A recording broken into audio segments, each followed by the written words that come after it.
My dad passed away when I, 16-year-old female, was like 3. We lived in a house that my grandparents own, and they agreed to let my mom and I live there rent-free. Over the years, whenever my mom dated, I tried to spend the nights she had guests over at my grandparents' house. When I was 10, my grandfather renovated the basement to make me my own kind of apartment. I have my own bathroom, kitchen, and living room to go with my bedroom. My mom met a guy last year, and it got serious. He moved in with his 2 kids, which is fine by me. My mom deserves to be happy and have someone in her life. There are 3 bedrooms upstairs, so it is perfect. 1 for them and 1 for each of his kids. Everything was going according to plan until the kids asked where I was staying. I said I lived in the basement. They made a joke about me loving in my mom's basement.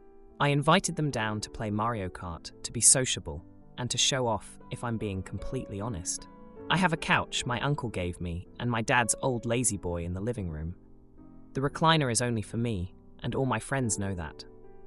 The kids started complaining that it wasn't fair that I got all this room to myself. One tried sitting in my chair, even after I told her that it was only for me. I settled that immediately. It's mine. After a few races where I demolished them, I said it was time for them to go back upstairs. They said no. I called my mom to come get them. Over the course of the next week, my mom started hinting that maybe my living room should be a common area. I said no. She started insisting. I said no. She has a key to my door. I never locked my door unless she had guests. I did start locking it when Dan and his kids moved in. I came home from school and found the kids in my living room. They had also gone into my room, and they were eating my snacks that I pay for myself. I yelled and told them to GTFO. I called for my mom to explain why they were there. She said that she decided it wasn't fair that I got almost a third of the house to myself, and that my TV and gaming systems should be shared. I said, frick that. She got really upset with me and said it was a done deal, so deal with it. My grandfather and he and my uncles came and got me, and all the things that matter to me, including my recliner. He told my mom that she needed to start paying rent if I wasn't going to be living there. I have a bedroom at my grandparents' house, but I miss my area. My mom is trying to get me to go back so they can save money to get their own place. Yeah, right. I'm not that dumb. She said that I need to stop being a brat and behave like an adult. I said I was living like an adult until you let those kids onto my area without permission. She tried to say she could do whatever she wanted in her house. Sometimes I think she forgets it wasn't my dad's house and she didn't inherit it. I feel a little guilty about this because my mom is actually pretty cool, and I hate that this is causing strain on her relationship. Am I the idiot? After talking to my grandparents, I have something to add. They were not happy about her moving her boyfriend and his kids in. They were going to allow it since I lived there still. Them coming into my space and my mom saying I had to share it did not go over well with them. That's why they want to start charging her rent, especially after I moved out. Now, for a few comments before the update. Comment 1. Not the idiot. I'm glad you're standing firm because your mother has absolutely no right to your living area, your things, your snacks, etc. They were provided to you from your grandparents, not from her. Unfortunately, some people can't be reasoned with, as you've found out. You're probably going to find yourself going low contact when you're an adult. That's okay. You can love her from a distance and not become the person who supplies the deficits in her life. She's an adult. She should pay her own way, not steal from her daughter. Comment 2. Not the idiot. I'm sure your mother is getting pressure from her boyfriend over this. I would not back down. Your mom is more than entitled to a life of her own, but she has no right to force it on you. I wouldn't get into it with her. It's just a circular argument and sounds exhausting. Just tell her you're sorry she feels that way, but unless she keeps her boyfriend's kids out of your place, you will remain at your grandparents', and her financial issues are not your problem. Then change the subject. Repeat as needed. Now, for the update. Hey Reddit, it's been a week since my last post, and boy, do I have an update for you all. After the whole fiasco with my mom and her boyfriend's kids invading my basement apartment, things took a turn for the dramatic. And I'm not just talking about a little family spat. So, After I moved out to my grandparents' place, my mom was pretty upset. She kept trying to get me to come back, saying that they needed to save money. But I wasn't about to give in, especially after what happened. I mean, come on, they totally disrespected my space. Now here's where it gets juicy. My mom's boyfriend, Dan, tried to play the peacemaker. He came over to my grandparents' house to talk to me. He said he understood why I was mad and that he'd talk to my mom about setting boundaries for his kids. I was skeptical, but I appreciated the effort. Meanwhile, my uncles, who've always been like father figures to me, were not having any of it. They were super protective and told my mom that she had crossed a line. They reminded her of how my dad would have wanted me to have my own space, and that she was disrespecting his memory by letting this happen. But then, out of nowhere, my mom showed up at my grandparents' house, and she was in tears. She apologized for everything and said she realized she had made a huge mistake. She admitted that she got caught up in her new relationship and forgot about what was important, me. It was a pretty intense moment, and I could tell she was sincere. We had a long talk, and she promised that from now on, she'd respect my space and make sure Dan's kids did too. She even agreed to set up a schedule for when they could use the living room upstairs, so they wouldn't need to invade my basement. And get this, Dan actually backed me up. He told his kids off for disrespecting my rules and made it clear that my basement was off limits unless I invited them. I was shocked, to say the least. I didn't expect him to side with me over his own kids, but I guess he really cared about making things right. The biggest surprise, though, came from my grandparents. They sat my mom down and had a serious talk about the future.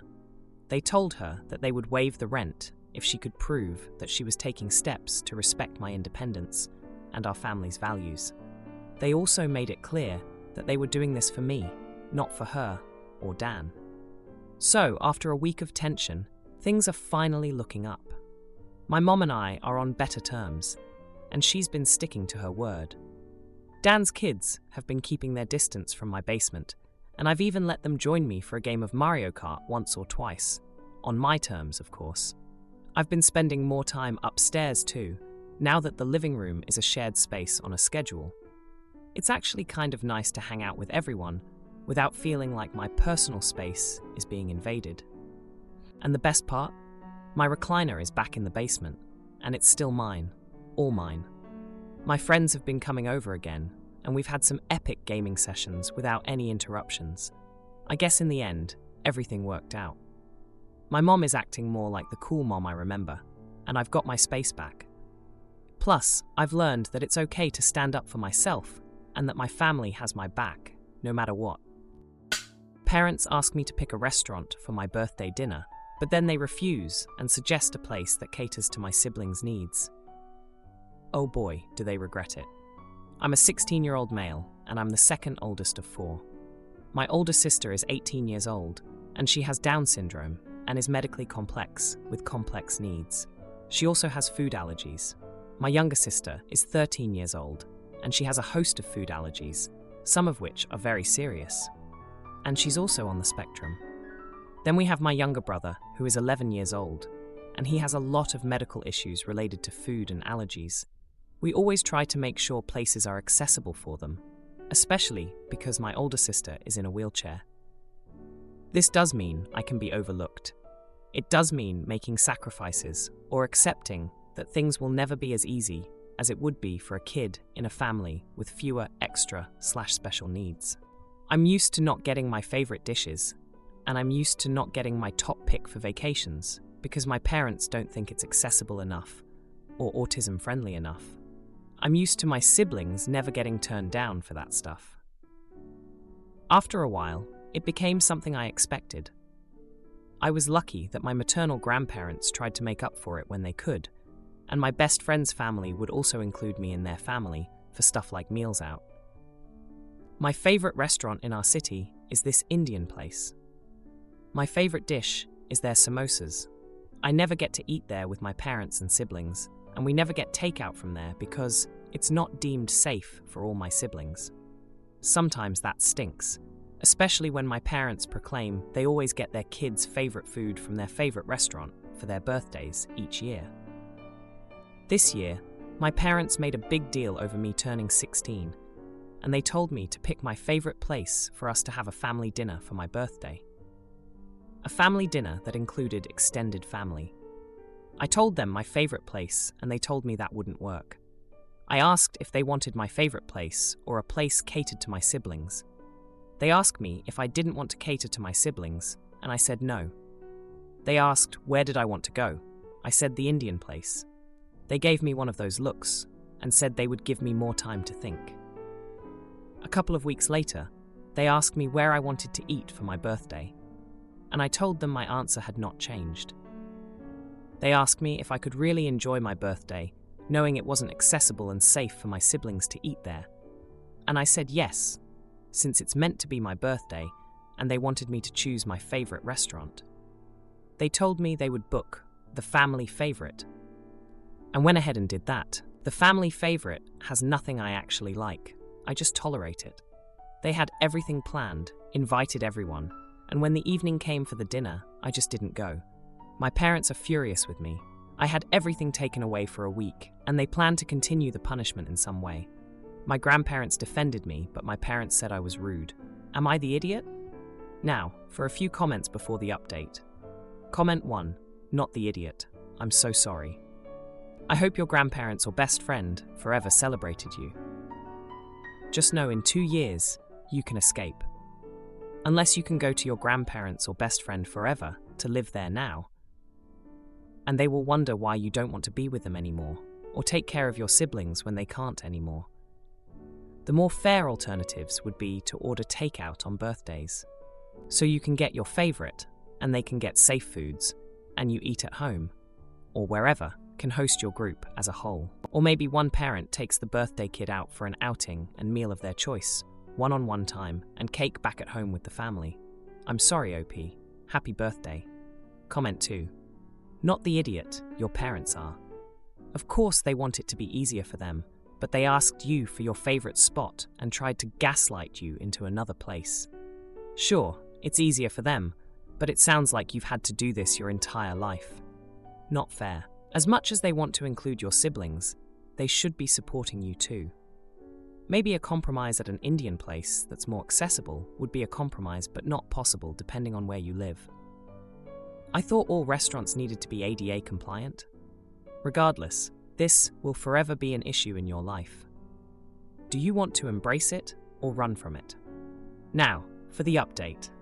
Hey everyone, back with an update on the birthday dinner drama.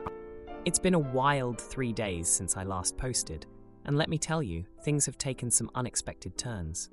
So, after I got grounded for skipping out on the dinner, my grandparents stepped in big time. They've always been my rock, you know.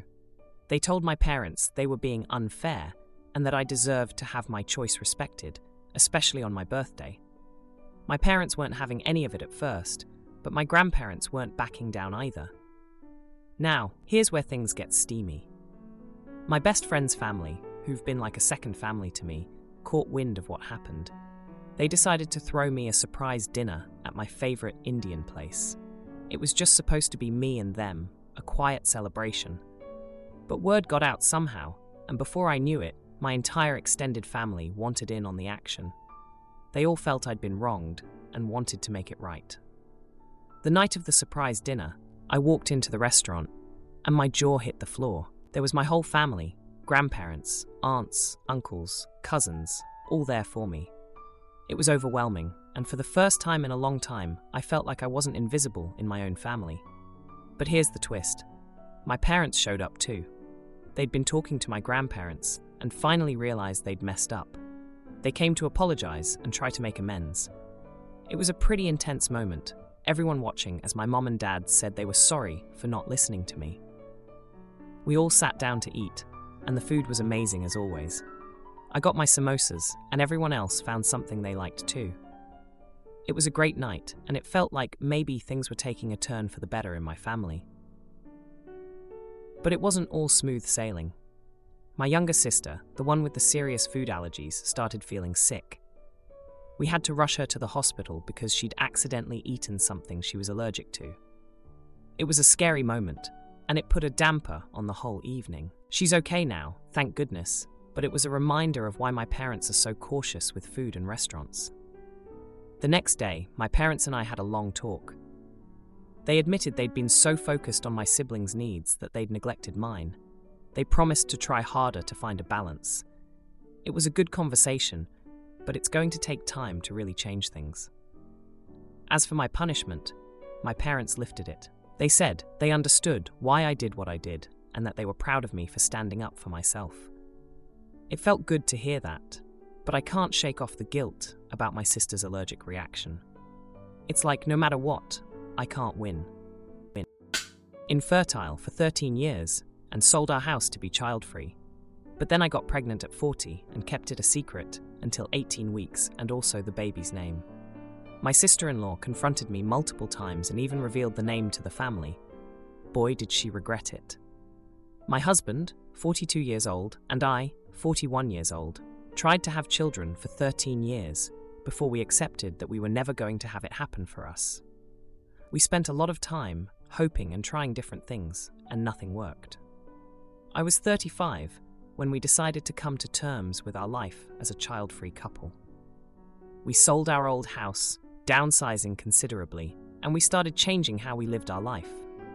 We had devoted so much time to preparing to be a family with children that we didn't really know what we wanted now that it was no longer in the cards. Then, just after my 40th birthday, I discovered I was pregnant. It was a huge shock, and what was even more surprising was that the baby was healthy when I went for my first scan. But I was afraid. We both were.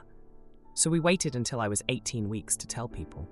I didn't really show until I was about 21 weeks, so that made it easy to hide. We announced, and people were thrilled for us. All our siblings already had children who were 9 years old and older, so this was the first baby born into the family in a while. We got asked about names and whether we would have a proper name or baby shower with a name reveal. We decided to keep the name to ourselves until he was born. Something special and a surprise for people. Most people understood, but it came to our attention recently that one of my husband's sisters, SEL, was not happy about any of this. She didn't like that we kept the pregnancy to ourselves for a while and disliked it even more that we didn't share the name. She brought this up at Christmas for the first time and surprised the whole family. She brought it up to my husband on 3 separate occasions after it, and then she brought it up to me 4 days ago. She told me we left our families out when this was just as big a deal for them as it was for us. She said everyone had wanted us to have a baby too, and how could we cut them out like that? She also claimed we could have gotten feedback and blessings from family members on his name, which is Hawthorne for people who will ask.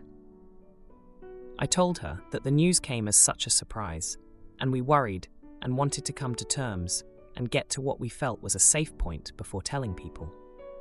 She argued we needed our family if something went wrong. Then she said there was still no excuse for the name, that the name was kind of odd, and she would have liked us to pick a more classic name, like James or George. I told her I understood that everyone had their own taste, but we were getting one chance to name a child and one chance to experience parenthood, and we wanted to make the most of it. I said we never did it to hurt anyone, but we wanted to do what felt right to us. She told me that was what my husband said, and it was lame, especially to defend myself that way, when it was something that the whole family is experiencing. She told me we just wanted to leave everyone out, and we should have known better. Am I the idiot? Now, for a few comments before the update. Comment 1, not the idiot. First off, congratulations. Secondly, why is it any of her business? This is your baby, not hers. You tell people when you're ready and never before.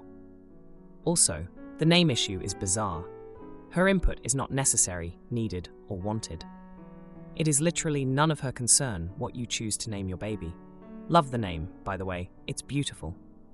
I'm a bit old-fashioned and agree about waiting until after the baby is born to announce the name. Don't get many surprises in life, and it's nice to wait and see. Comment 2. Not the idiot. Unless they were in the bedroom cheering you and your husband on while you two had intimacy, the decision of when to share the pregnancy news or the name of the fetus is entirely up to the parents. You don't owe anyone a heads up or a blessing or permission. Also, Who the F is she to talk to you both repeatedly about how things should have been done? If that's how she did it and liked it, good on her. But don't go telling other people how to do their pregnancy. She's such an A. Now for the update. A lot has happened since my last post, and I'm still reeling from the events of the past 3 days. After my sister-in-law, SEL, confronted me about the name we chose for our baby, Hawthorne, things took a turn for the worse. 2 days ago, my husband and I were at a family dinner, and sister-in-law brought up the name issue again. This time, she did it in front of everyone. She said that we were selfish for not considering the family's feelings, and that Hawthorne was a name that would make our child a target for teasing. My husband tried to defuse the situation, but sister-in-law was relentless. She even had the audacity to suggest that we were trying to make our child special at the expense of family unity. The tension at the dinner table was thick. My husband's parents tried to change the subject, but sister-in-law wouldn't let it go. She went on to say that we had always been the odd ones out in the family, always doing things our way without regard for others. It was hurtful, especially considering how much we had longed for a child and how we had struggled to conceive. But the real shock came when sister-in-law revealed that she had gone behind our backs and told everyone the name we had chosen, even though we wanted to keep it a secret until the birth. She justified her actions by saying that the family had a right to know and that we were being unfair by keeping it to ourselves. The next day, I found out that sister-in-law had been spreading rumors about us, saying that we thought we were better than the rest of the family and that we were looking down on traditional names. It was as if she was trying to turn the family against us. My husband and I were devastated. We had always been close to our family, and now it felt like we were being ostracized because of a name. But then, something unexpected happened. My husband's brother, who had always been close to sister-in-law, confronted her. He told her that what she was doing was wrong and that she had no right to interfere with our choices as parents. He reminded her of the years we spent trying to have a child and how this should be a time of celebration, not conflict. Sister-in-law was taken aback. She had always been the one to dictate how things should be in the family, and now she was being challenged. The rest of the family started to see how unreasonable she had been. They began to question her motives and whether she was acting out of concern for us or just trying to control the situation. The family started to come around, offering us their support and apologizing for any hurt they may have caused. They said that they were just excited about the new addition to the family and that they had let sister-in-law's influence cloud their judgment. As for sister-in-law, she was left to reflect on her actions. She had always been the one to hold grudges and keep score, but now she was on the receiving end of the family's disapproval. It was a subtle shift, but it felt like karma had finally caught up with her. The last 3 days have been a whirlwind of emotions. We went from feeling isolated and attacked to being supported and embraced by our family. It's been a reminder that sometimes standing up for what you believe in can bring people together, even when it seems like everything is falling apart. If you liked this video, you'll probably like these too. Also, while you're here, please consider subscribing. It's your support that keeps this channel alive and allows me to make better and longer videos. Have a great day.